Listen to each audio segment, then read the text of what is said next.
बिहार में जो ये नया वाला तेजस्वी आ रहा है वो बेहद खतरनाक किस्म का है और नीतीश कुमार को हो सकता है वो साफ भी कर दे। आपको बता दें कि जिस तेजस्वी यादव, जिस लालू यादव के परिवार को चारा चोर, भ्रष्टाचारी भ्रष्टाचारी कह करके दूर दूर कर दिया जाता था बिहार की विधानसभा में, राबड़ी देवी पर कसीदे पढ़े जाते थे कि मूर्ख आदमी मुख्यमंत्री बन गई और गजब का भ्रष्टाचार फैलाई। वो तेजस्वी यादव इन आरोपों का जवाब देने के लिए अब खुद को मजबूत कर चुके हैं और वे अब बिहार के चुनाव में कूदने जा रहे हैं। और वो तेजस्वी यादव के साथ इस बार कांग्रेस है, वामपंथी पार्टियां हैं, पप्पू यादव हैं, कन्हैया कुमार है, इसके अलावा सवर्ण नेता भी हैं।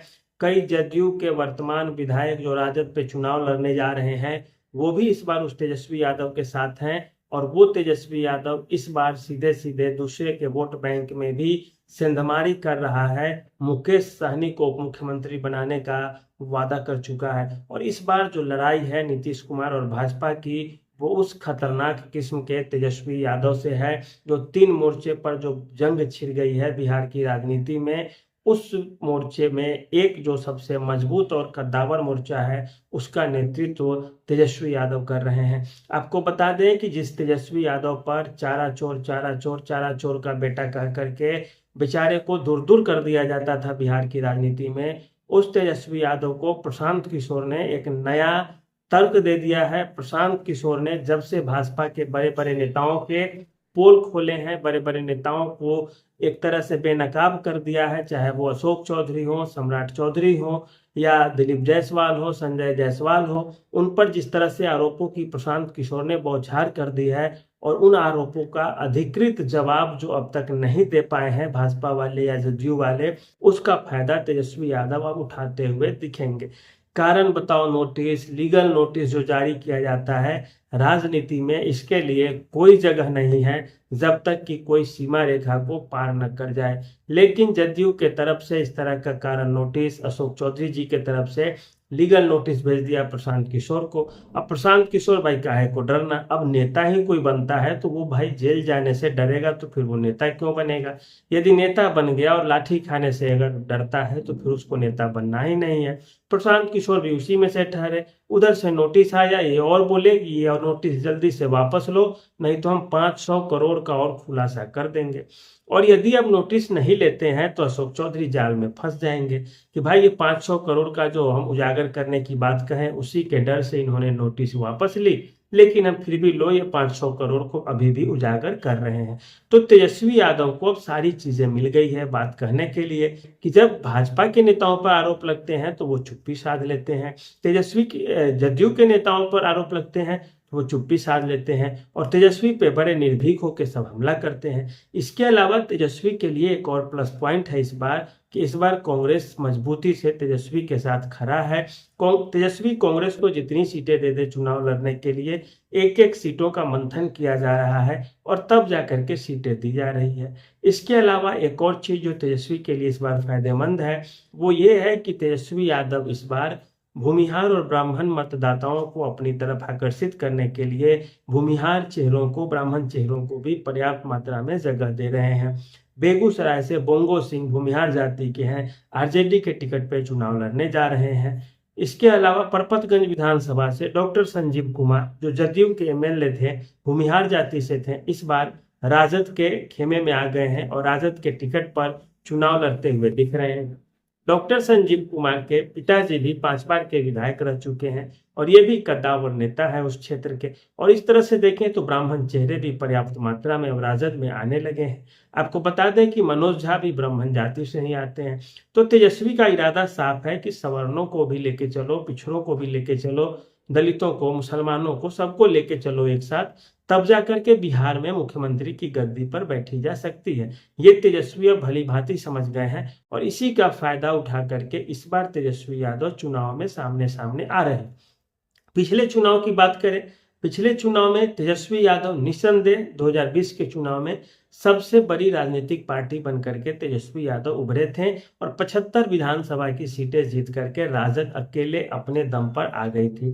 भाजपा भी उनसे पीछे थी जो 74 विधानसभा की सीटें जीती थी। इस बार के तेजस्वी और ज्यादा आक्रामक मुद्रा में है क्योंकि इस बार मुकेश सहनी भी पूरे तन मन धन से हैं। कांग्रेस भी तन मन धन से है, क्योंकि राहुल गांधी के साथ साथ प्रियंका गांधी भी रोड शो करने लगी हैं। पिछली बार के चुनाव में आपको बता दें कि केवल 0.07% का ही अंतर था मतों के स्तर पे। हर विधानसभा में आप औसत मिला के देखें तो 14-15 हजार वोटों से ही राजद वाले चुनाव हार गए थे। इस बार वो इसी कमी को पूरा करने के लिए और कम से कम 20-25 सीटें बढ़ाने के लिए सवर्णों की शरण में आप कह सकते हैं, या सवर्ण मतदाताओं की वोट लेने के लिए तेजस्वी ने उनको टिकट पर्याप्त मात्रा में दे रहे हैं। पिछली बार वे ब्राह्मणों को, भूमिहारों को, राजपूतों को टिकट देने से हिचकिचाए थे और टिकट नहीं दिया था। ज्यादातर टिकट यादवों को दिए गए थे, पिछड़ी जातियों को, अति पिछड़ी जातियों को थोड़े कम संख्या में, एक भी कुर्मी को नहीं दिया गया था। तो इस तरह से माहौल बनाने की कोशिश की जा रही थी। लेकिन इस बार के तेजस्वी के खेमे में कुशवाहा जाति के बड़े बड़े नेता हैं। सांसद भी हैं कुशवाहा जाति के, अभय सिंह कुशवाहा, जो राजद खेमे से हैं, कांग्रेस खेमे से हैं। दूसरी चीज, इस बार कुर्मी को छोड़ दे तो कुशवाहा तो है टूटे दिख रहे हैं राजद खेमे में। सवर्ण भी दिखेंगे ही, जब आपको टिकट देंगे, आप उसको जगह देंगे, इज्जत देंगे तो कोई भी देगा। सब आदमी विश्वासघात तो कर नहीं सकता। इसके अलावा यादव भी हैं, मुसलमान भी हैं, दलित भी ठीक ठाक से हैं। राजेश राम को कांग्रेस ने जो पदवी दे दी है, बिहार का प्रभारी बना दिया है। प्रभारी क्या, बिहार कांग्रेस का अध्यक्ष कह सकते हैं आप। राजेश राम को बना दिया है कांग्रेस ने। तो एक तरह से तेजस्वी का इस बार का वोट बैंक थोड़ा वेट एंड बैलेंस जो कहा जाता है कि काफी संतुलित है तेजस्वी यादव की टीम। क्रिकेट की टीम को जैसे कहा जाता है कि जो जीतने वाली टीम होती है वो काफी संतुलित होती है, और वही इस बार तेजस्वी यादव के अंदर देखा जा रहा है। और इस तेजस्वी यादव से लड़ना नीतीश कुमार के लिए आसान नहीं है। भाजपा भी पूरा दमखम लगाएगी तो भी आसान नहीं है। टक्कर बड़े बराबर की है, कांटे की टक्कर है, क्योंकि इस बार प्रशांत किशोर भी आ गए हैं और ये प्रशांत किशोर ठीक ठीक उतना डैमेज कर देंगे जितना वोट तेजस्वी को चाहिए होगा चुनाव जीतने के लिए। और 15,000-18,000 वोट यदि इस बार काटने लगे प्रशांत किशोर, तो चिराग पासवान के एनडीए में होने के बावजूद एनडीए को जीतने के लिए दिन में भी तारे देखने पड़ सकते हैं। इतना ही नहीं, इसके अलावा भी यदि आप बात करें बिहार की राजनीति में, तो आपको और चीजें स्पष्ट होती हुई दिखेंगे कि प्रशांत किशोर ने भाजपा को काफी डैमेज कर दिया है। नीतीश कुमार की योजनाओं को धज्जियां उड़ा दी है योजनाओं की।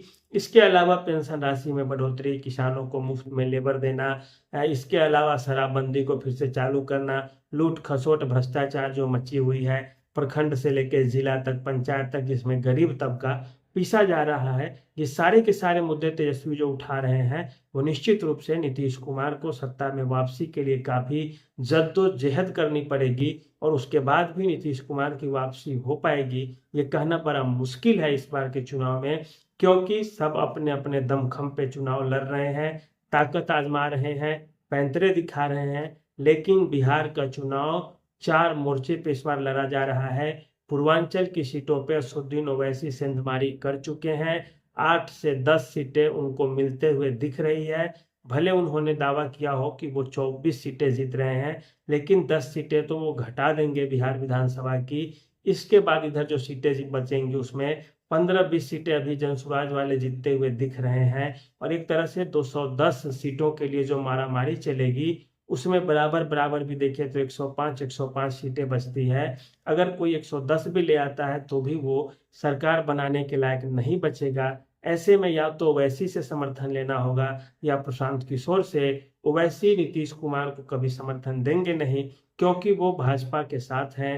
प्रशांत किशोर तो कसम खा के बैठे हैं कि हम किसी को देंगे ही नहीं, और ये भी एक बड़ी समस्या बन जाएगी बिहार के चुनाव में। और दूसरी चीज, एक और ऑप्शन बचता है, या तो तेजस्वी नीतीश के पास चले जाएं, या नीतीश तेजस्वी के पास चले जाएं, या भाजपा तेजस्वी को समर्थन दे दे, या तेजस्वी भाजपा को समर्थन दे दे। तो इस तरह का माहौल बनेगा जहां आपको गठबंधन टूटता हुआ दिखेगा, नेता इधर से इधर उधर आते जाते दिखेंगे। नहीं तो फिर राष्ट्रपति शासन के लिए भी बिहार की आवाम को तैयार रहना होगा। तो कैसी लगी ये वीडियो आप हमें जरूर बताइएगा। धन्यवाद, नमस्कार।